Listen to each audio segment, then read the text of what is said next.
كل السماعات دي عندي وجربتهم قبل كده، والمضحك ان كل سماعه فيهم من شركه مختلفه وكلهم تقريبا جايين بنفس الديزاين. بجد انا عايز اعرف ايه الاختلاف. طيب يعني فكره التكرار دي نفسها اكتر حاجه ممله فعلا، واظن دي النقطه اللي لعبت عليها شركه ناثينج في المنتج الجديد بتاعهم الناثينج اير 2. عايزك تتفرج كده على الاشكال بتاعت السماعات، واكيد اول حاجه عينك هتقع عليها هي السماعه المختلفه اللي فيهم، السماعه اللي بتقدم لك ديزاين مختلفه، طريقه فتح مختلفه، بيفكروا بره الصندوق يا معلم. دي اكتر حاجه بتبسطني بصراحه في التكنولوجيا. قبل ما نبدا في اي حاجه ما تنساش لايكك، شيرك، سبسكرايبك الرايق، ومن غير كلام كتير خلينا نبدا فيديو النهارده على طول.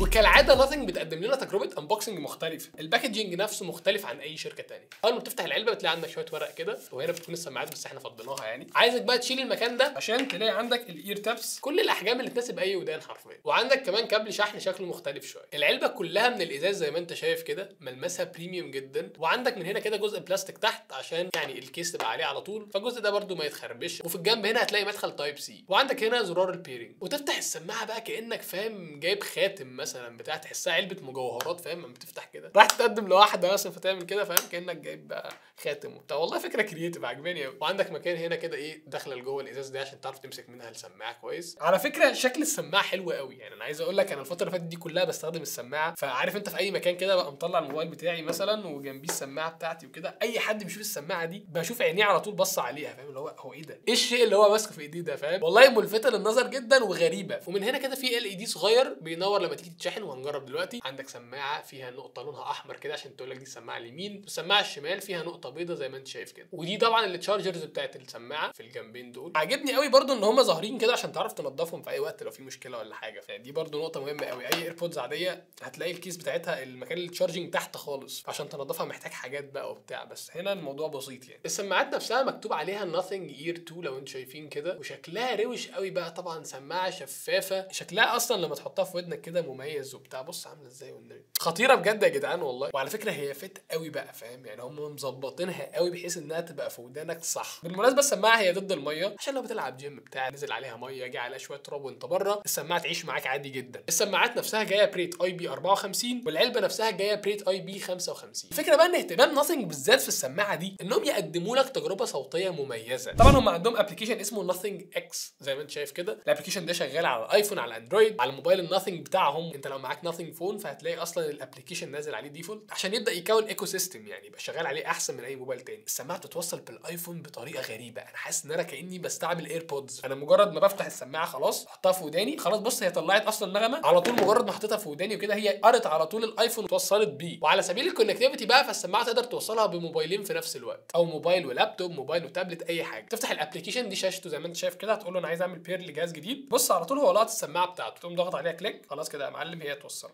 تقول له بقى انا عايز اعمل سيت اب للديفايس ده. ودلوقتي بالمناسبه هي متوصله على الايفون وعلى الناثينج فون الاثنين، والموضوع بيمشي بقى سموز واوتوماتيك كده. لو انت مثلا لو لابس سماعه وبتسمع تراك مثلا على الايفون، معاك الموبايل الثاني مثلا في الشريحه بتاعتك، حد رن عليك، اوتوماتيك السماعه بتتوصل على الموبايل الثاني، تعرف ترد على المكالمه، تعرف تتكلم براحتك، وبعد ما تخلص المكالمه وتقفل المكالمه على طول يرجع تاني التراك يشتغل بعد ما كانت هي عملت له اوريدي اصلا اوتوماتيك بوز. وبعدين اول ما قفلت المكالمه بتاعتك على الموبايل الثاني شغال التراك تاني من نفس المكان اللي وقفت عنده عند المكالمه، فالموضوع ماشي اوتوماتيك قوي. الميزه في الابلكيشن ده انك تقدر تتحكم في كل حاجه تخص السماعه. فعلى سبيل المثال عندك ايكولايزر، واول ما تضغط عليه هتلاقي عندك البيرسونال ساوند بروفايل، بتعمل لك انت اصلا بروفايل خاص بيك عشان تسمع الصوت اللي انت عايزه بالظبط من السماعه. ممكن تتحكم فيها كاستم عادي جدا، وابدا بقى ان انا اعلي التريبل اقلله، اعلي البيس اقلله، الكلام ده كله. وعلى فكره بتفرق جدا في تجربه الصوت، كانك مشغل مثلا على سبيكر كبير مثلا ولا حاجه، وانت بتتفرج على المنتج الخطير ده ومستمتع بيه جدا كده زي ما انا مستمتع. ما عملتش لايك للفيديو دي لحد دلوقتي، انا اسال سؤال واضح وصريح بجد، عايزين نوصل بالفيديو ده ل 5-6000 لايك مستريح يعني، واتمنى ان احنا نعرف نعمل كده. بعد ما تعمل لايك للفيديو انت اكتب لي كومنت ان انت عملت لايك عشان ده هيفرحني جدا فوق ما تتخيل بقى. وبس خلينا نكمل باقي الفيديو. عندهم شويه تيستات خاصه بالسماعه، زي مثلا الاير تيب فيت تيست. التيست ده ان هو عشان بس يتست انهي اير تيب هي المناسبه لودانك. اللي انت مثلا لبست الاير تيب اللي جايه معاه، افرض دي مثلا صغيره على ودنك سنه او كبيره على ودنك سنه، فانت بتست حتى الاير تيب دي مناسبه ليك ولا لا. وعلى فكره بيشتغل فعلا، بيبدا يعمل تيستات كده ويسمعك حاجات، وعلى اساسه بيحدد الاير تيب دي مناسبه مناسبه ليك ولا لا. يا جماعه الحاجات البسيطه دي بتفرق فعلا في تجربه السمع، خصوصا ان انت المنتج ده هتعتمد عليه يوميا. عايز اقول لك والله بدون مبالغه انا كنت بستخدم السماعه دي الاسبوعين اللي فاتوا فعلا كل يوم من 6 ل 10 ساعات مثلا متواصل، وحتى النويز كانسليشن بتاعها هيبقى متظبط لوداني انا عشان ما يوجعش دماغك او ودنك. دي نقطه مهمه جدا في راحه ودنك وانت بتسمع اي حاجه. السماعه كمان فيها 3 ميكروفونات عشان يطلع لك صوت حلو قوي لو بتكلم اي حد او بتسجل فويس نوت او حاجه، وفيها AI نويز ريدكشن عشان يتحكم في اي نويز حواليك فيطلع صوتك انت بس اللي يبقى واصل. وعلى فكره الموضوع ده شغال كويس قوي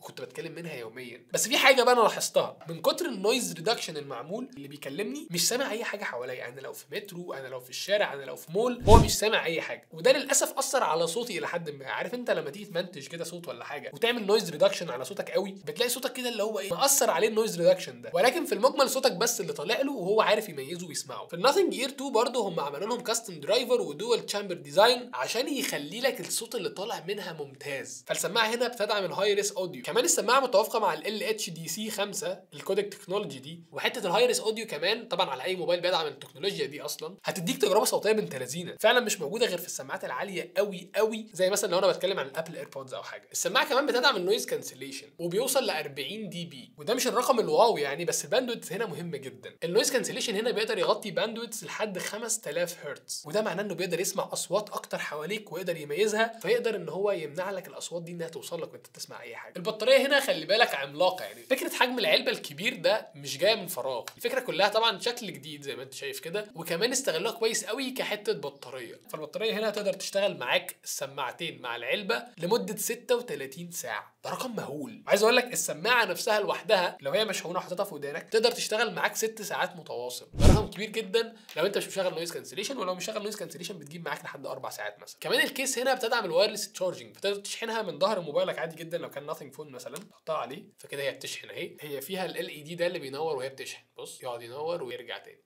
ينور ويقفل. انما طبعا الشحن السريع هيجي لها من المدخل التايب سي ده، وعايز اقول لك ان هو شاحن سريع جدا. في احصائيه مهمه جدا لازم اقولها لك دلوقتي، هي 10 دقائق شحن 8 ساعات استخدام، رقم مهول. عارف ايه رقم مهول اللي انا قلتها دي؟ يعني رقم كبير بصراحه. السماعه هنا كمان اتحسنت انها بقت بالفعص التحكم فيها، فانت بتفعص الجزء اللي تحت هنا ده كده، شايف ده كده، بتفعص عليه، تضغط عليه مره واحده يفتح التراك اللي بتسمعه ويقفله، او انك ترد على المكالمه، وضغطتين تعمل سكيب قدام، او انك تقفل المكالمه، وثلاث ضغطات ورا بعض انك ترجع للتراك اللي قبله مثلا. وكل الحاجات دي تقدر تتحكم فيها من الابلكيشن من كنترولز هنا، تقدر تغير كل حاجه حرفيا. السماعه كمان فيها ان اير ديتكشن، بمعنى انك اول ما تطلعها من ودنك هتقوم فاصله المحتوى اللي انت بتعمله، تعمل له بوز على طول، واول ما ترجعها تاني تشتغل.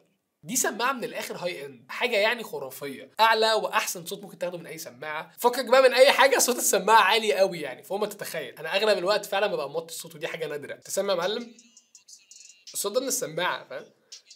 تخيل الصوت ده في ودنك انت،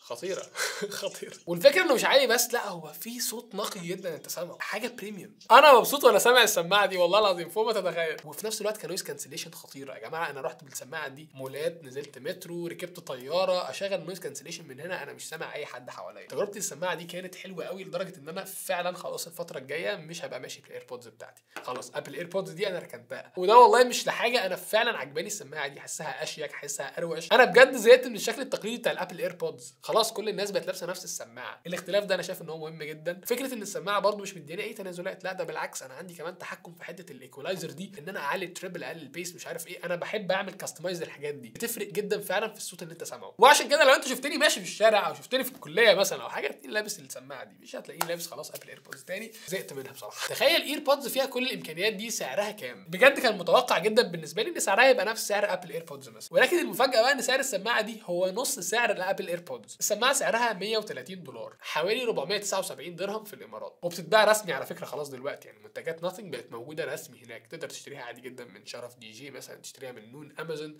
هي موجوده رسمي خلاص. انا بالنسبه لي خلاص اقتنعت جدا بالسماعه دي، وشايف ان هم بيتطوروا فعلا سماعه عن الثانيه. لو فاكرين برده الاير ستاك دي برده كانت من ناثينج، ده برده منتج جامد جدا من الشركه بصراحه، وسعره ارخص كمان من السماعه دي لو انت عايز يعني. زي ما قلت لك دي عارف السماعه الغاليه بتاعتهم دي، الهاي اند بتاعتهم. ده كان رايي في الناثينج اير 2، مستني اعرف رايك كده تحت في الكومنتس دلوقتي حالا. انتوا عارفين انا بقرا كل الكومنتس برد عليها. وبس كده يا جماعه، ما تنسوش ترجعوا تكتبوا لايك، شير، سبسكرايب كبير، ولا كنا اخر فيديو جديد. بيس.